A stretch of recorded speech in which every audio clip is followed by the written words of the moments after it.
to eat, you're in the right place. This is the Eatfluencer Podcast, and I'm your host, Dr. Maggie Landes. Together, we are going to unpack everything about eating and discover the what, when, and how that will let you lead your best life. This is not your doctor's conversation about nutrition. Today is when you can start to love eating again. Let food be food and you be you. Get ready to get eatfluenced.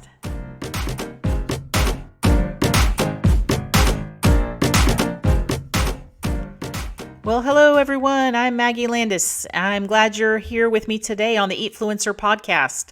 I'm your host, and if you're new here, I just want you to know a little bit about me. I'm a doctor who's now turned public health nutritionist and health coach, and I work with women to get them out of diet culture, basically. That's the short version. The longer version is that we use some health coaching techniques that are rooted in behavioral change and mindset transformation, and we really unlearn what diet culture has falsely trained us over the last years and decades, and we relearn how the body works, how food interacts with the body, how you interact with the food, and we move on from there so you can live your best life with a good relationship with eating. But you're listening to episode 13 right now. This is called The Only Detox You Need, Ditching Diet Culture. So I hope this doesn't come off as being too ranty. Is that even a word, ranty?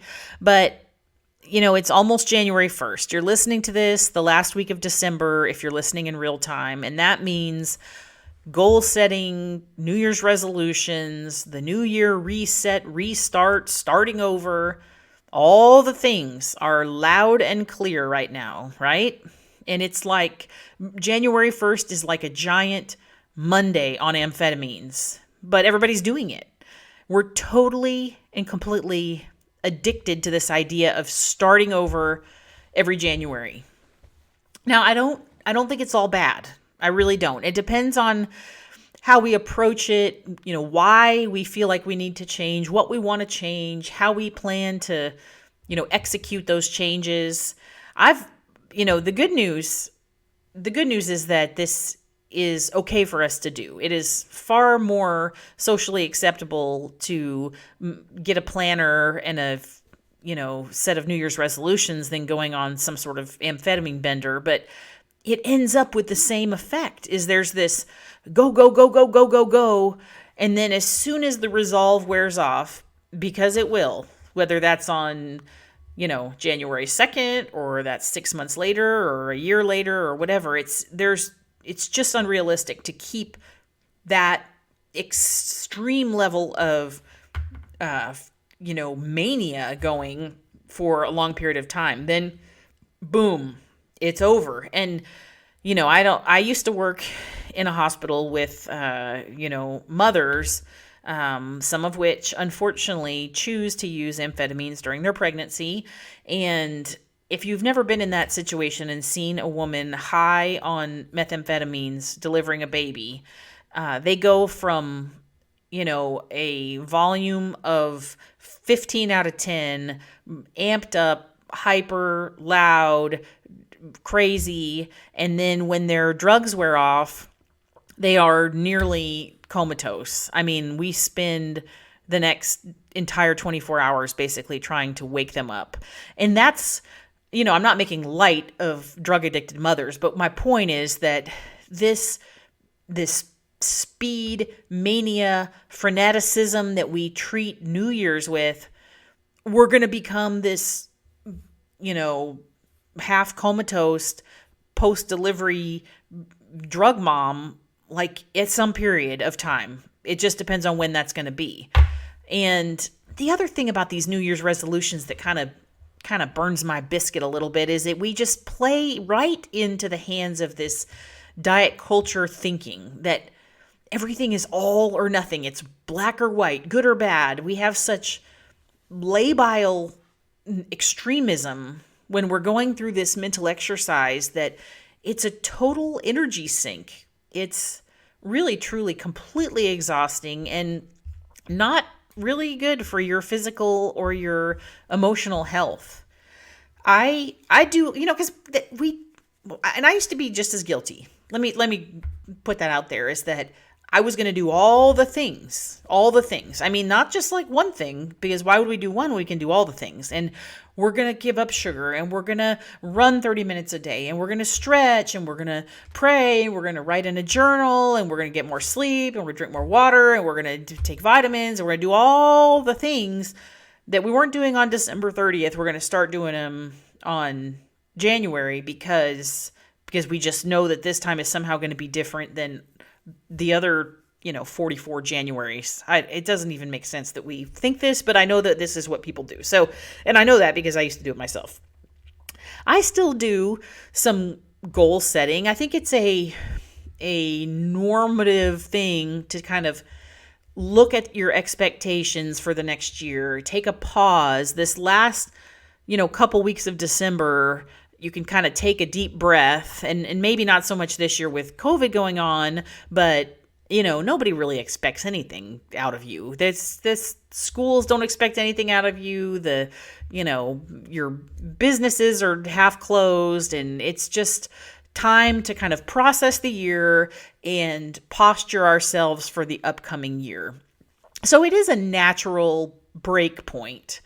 But I really did feel better when I gave up this rigid, micromanagey kind of New Year's resolutions a couple of years ago. And this all came out of my recovery from cancer. If y'all have not listened to my podcast, I don't know if it's I think it's number 2, where I talk about my story. I had lymphoma, non-Hodgkin's lymphoma, that was diagnosed with about 2 months after my 40th birthday. And that was in 2017. So I'm now 3.5 years in remission and doing great. That's another side story. But that experience really changed how I handled a lot of things in my life. And one of those things is this New Year's resolution mindset. And this is the reason why, because you realize that every day you're not dead is an opportunity for you to make changes. There's no magic fairy dust on January 1st. We have an opportunity, if you're, eyes open in the morning, that you can change something about your life today. And I just love that. And I underappreciated that until my mortality was really, waved in my face. I also realized that my perfectionistic tendencies, I way overdid it, and maybe some of you are able to handle this New Year's resolution making better than I did. But like I told you, I was going to do all the things, and counting and checking and marking and measuring and all these charts and things like that and calendars. And the second that I didn't sort of fulfill what I had laid out for myself, the second that there was a missing check mark in the list, or I didn't get to cross something off the calendar that day, it got way too into my head and really had a very negative effect on how I handled the plan I had set up for myself. And honestly, the other little part of me is this mental beatdown is not worth it, because you do this rigid resolve marching orders kind of thing, and by end of February, beginning of March, the whole thing's falling apart. Well, that's just too damn long to be beating yourself up from the 1st of March all the way till next January. I don't have time for that. I don't have time for that anymore. I value my quality of my life way more than that. So, and I hope you do too. So here's my suggestion is I think it's okay to make some resolutions or some vision goals, whatever you want to call them, but make sure they're, aligned with your thinking, because taking somebody else's goal and writing it on your calendar is not going to make it happen. And it's not going to make your life any better when you can't live up to that metric. All right. It's your thoughts determine your feelings, determine your actions, which ultimately determines the outcome. And you want to have this alignment with your own personal values, the thoughts, the feelings that you have, and then the actions you're taking. So it doesn't work in reverse. You can't take somebody else's action and implant it on your calendar and then assume that your thoughts will align with it. It's one of those processes in our brain that does not work in reverse. So, make sure that any vision you have, any plan you have laid out for yourself is supporting your big why. Why do you want to do that? Why? What is if you set a goal, ask yourself why, like 3 or 4 times to figure out what do you really mean by it? Because we're a lot of times we're not honest with ourselves that, why we even feel like we need to change. And you also need to embed these resolutions in a cloak of flexibility and really make sure that you have self-compassion and continuous personal development and this ability to modify things as the year unfolds, because you never know what's coming your way. And if 2020 hasn't taught us that, then I don't know where you've been. You've had your head in a hole in the ground, because every single person has been moved this year to understand the unpredictability of life, really. So this looks like a lot of different things. And it should look a lot different to everybody. This is how you know if you're making good resolutions. All right. They need to be imprinted with your own heart. Imagine if you ask 10 of your friends to write down all their resolutions. Now, if yours says the exact same thing as 8 out of 10 of your friends, those aren't yours. You're regurgitating somebody else's goals, whether that's theirs, whether that's, all of you all want to do the keto diet because you saw it on a magazine or something. You all want to, do something because somebody else has told you it's best for you.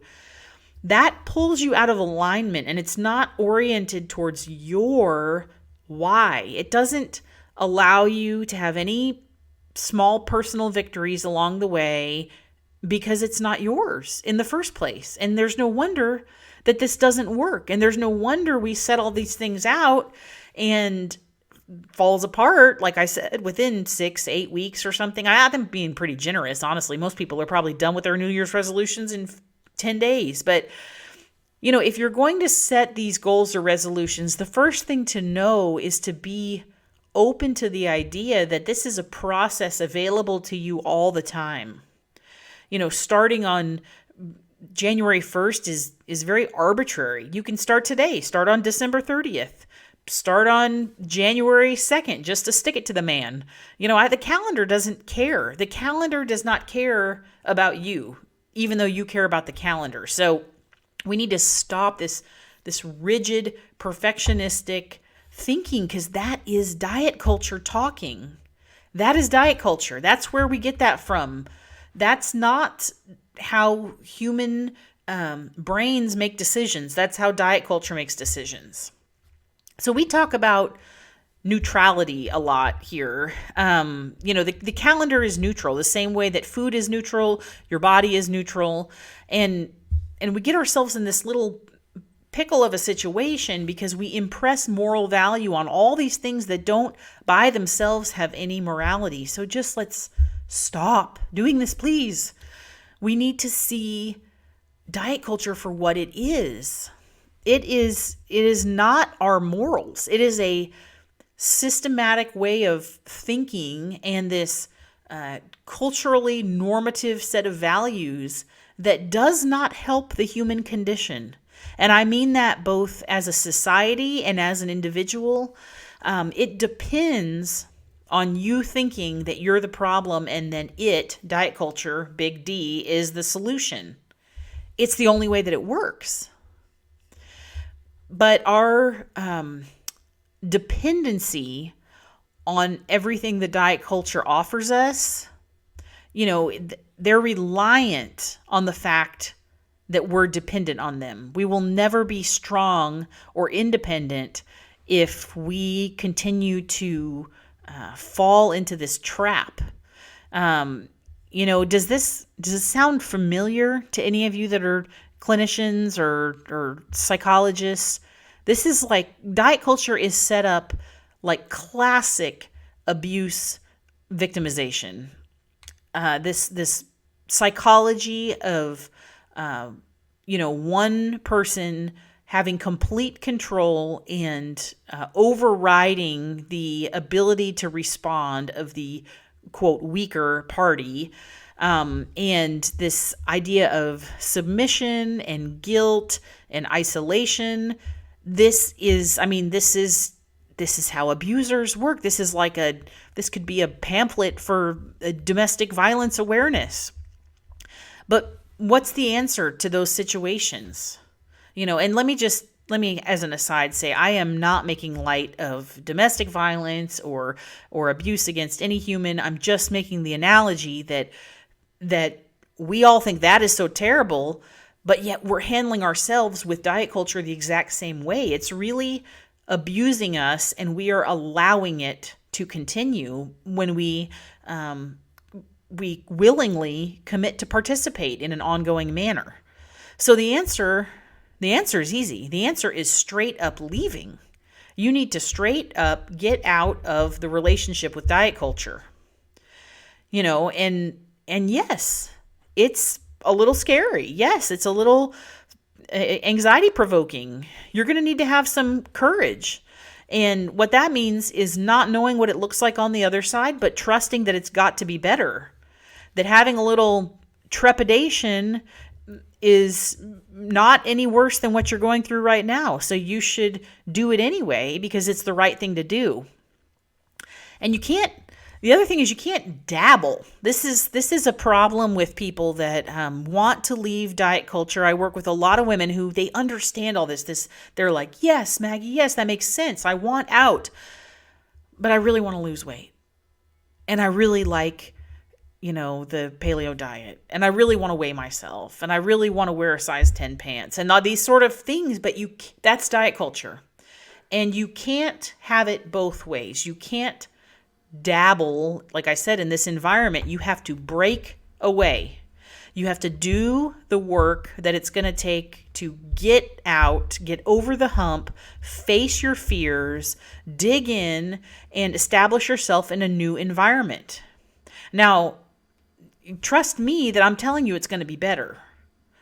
Because if you look at it even just objectively, it's not going to be worse, is it? I mean, you're already trapped, worried about your body image, worried about your health, been on dozens of diets, not getting results, constantly thinking about food. You are being trapped and victimized by diet culture.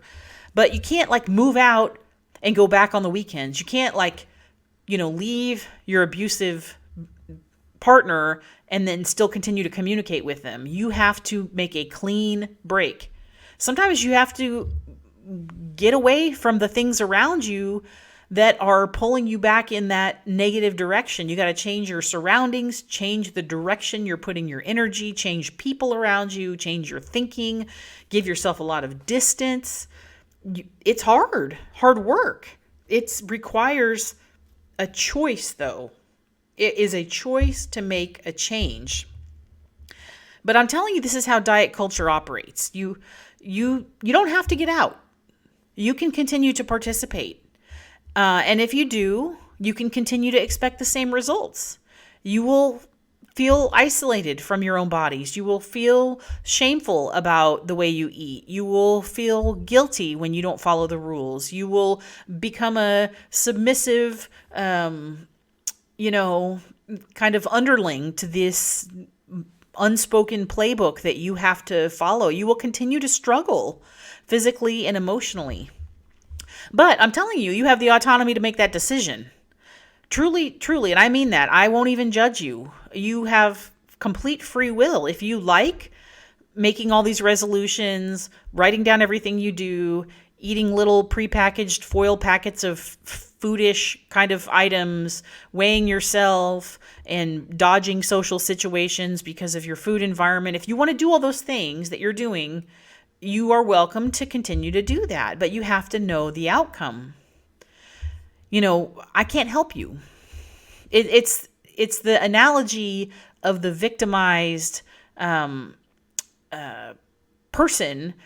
There's lots of people who want to help people in those situations. We have emergency arrangements, we have shelters, there's safe homes, there's restraining orders, there's legal advocates, there's all these return to work. There's all these ways that we help these people, but guess what? They have to leave. They have to make the decision to leave. So, it's up to you whether you want to make the decision to leave or not. There's many people that can help you. I can help you. I know many other people that can help you, doctors, dietitians, health coaches, intuitive eating counselors, podcasts, books, whatever you want. It's all here to help you do it, but it's your choice. And then here's the other thing is that, if you continue to participate in diet culture, that's fine, and that's your choice. But you're insane if you think that is health. If you brand what you're doing as health, and that just burns me up, because diet culture is not healthy for us. It is not healthy for our physical bodies, our mental bodies, our emotional bodies, our spiritual bodies. It is not a healthy practice. And we know that. The people participating in it know it. The science shows it, but they continue to promote this. So, to me, that's like giving the abuser in the relationship a microphone to give out relationship advice. That's complete insanity. So you can diet or you can not diet. That's your choice. But just understand when you make that choice, what you're compromising in your life when you continue to participate. Okay, now I've got to. If that wasn't enough of a rant, is that enough of a rant? I'm passionate about this stuff, but here's another thing I'm passionate about that I've heard so much about this time of year: this detox thing. And I have to mention this detox thing because, what is detox anyway? Okay, I looked this up. I love to look stuff up. I love dictionaries and thesaurus. I don't know what the word is, but anyway, so detoxification is a period of treatment where a person overcomes physical and psychological dependence on something harmful, poisonous, or toxic. Okay, so all these programs selling you detox cleanses, juices, detox diets, all these bottled things. What is the deal? Like, you're overcoming your physical and psychological dependence on what? On food? I mean, and the whole idea of a detox is that you go through this period of treatment, overcome a dependence on something, and then you don't go back. When you detox from alcohol or drugs or whatever, you don't go back. So you're theoretically going to, detox and overcome your dependence on ? Food. And then after 2 days, 5 days, whatever length this detox thing is, you're going to go back to what? Eating? That doesn't even make sense to me. But here's the other thing. You don't need to be worried about detox. Trust me. I've been in school and studied enough physiology. Your body is detoxing all the time. Mine is, yours is, with or without you. We've got kidneys, we have a liver, we've got skin, we're breathing in and out, our lungs purify the air. Our body is detoxing toxins in our environment already. So this idea of a nutritional detox is honestly pretty nonsensical and kind of just a snake oil as far as I'm concerned. But now if you like juice, drink juice. All right, I don't even care. If you like juice and that makes you feel good somehow, drink all the juice you want, but don't tell me that drinking juice is going to make you turn into a kidney. All right? Detox and cleanses are voodoo treatments, and you do not need to do them. You do not need to spend your energy, your time, your money on messing around with that. And here's the other thing is they can actually be dangerous, all right? A lot of these detox solutions programs have, they usually call it a, quote, proprietary blend of herbs or whatever. In this country, in the United States, and I can't speak to other countries, I don't live there, but these things are not regulated. This is not a pharmaceutical product. This is a nutritional product. The FDA does not tell you or promise you what is in that thing, whether it's safe in the amounts that it's found in, whether it has any claim of being efficacious for what it proves to do, whether there's any adulterated compounds in there. None of that is a guarantee. So if that doesn't scare you, it really probably should.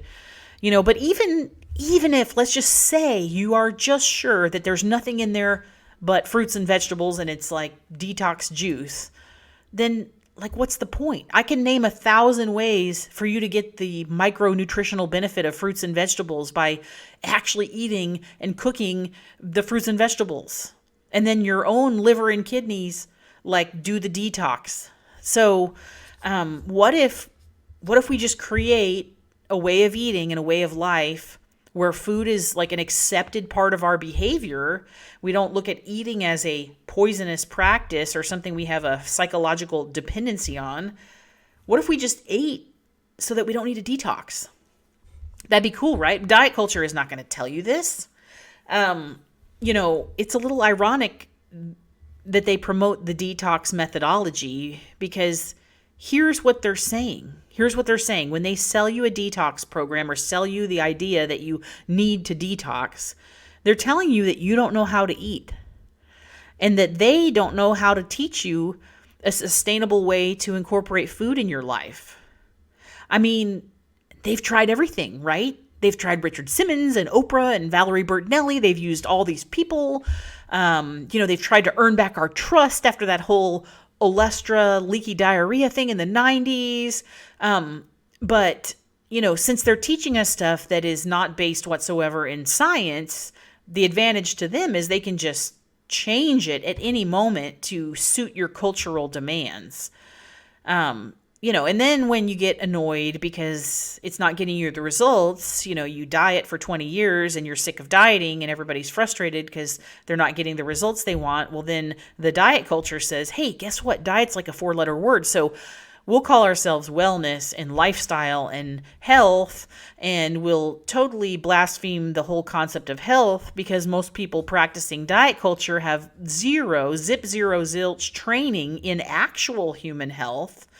Actual physiology and biochemistry and nutritional science. So essentially what the diet culture is telling you is that they know you're going to screw up completely because you're not trustworthy. And then when you're so broken down and frustrated with what they've told you to do, they can sell you the detox so you can detox from the diet that they told you to do and send you back into this mental spin cycle.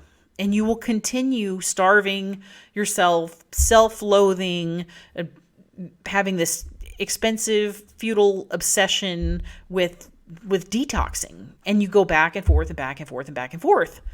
And that's how it works. Detoxing is bogus. Diets do not work, but the diet culture will do anything to make you believe those two statements are not true. So what do we really need to do to improve our health, increase the quality of our life, return us to autonomy over our own bodies, our own eating, and let us think for ourselves and be empowered? That's what we need, a detox from diet culture. So if you're going to do any detox this New Year's, make it a detox from diet culture because that is going to serve you better than any green juice you can possibly find, all right? We're moving into the last week of 2020. I know this has been a tough year. Be gentle with yourself and be honest. Set some goals for 2021 and establish a vision that you know will feel good in your life and that you can picture yourself sustaining and doing forever, that you're not going to quit by March 1st. And for Pete's sake, do not do another juice cleanse. All right. That's It's just nuts.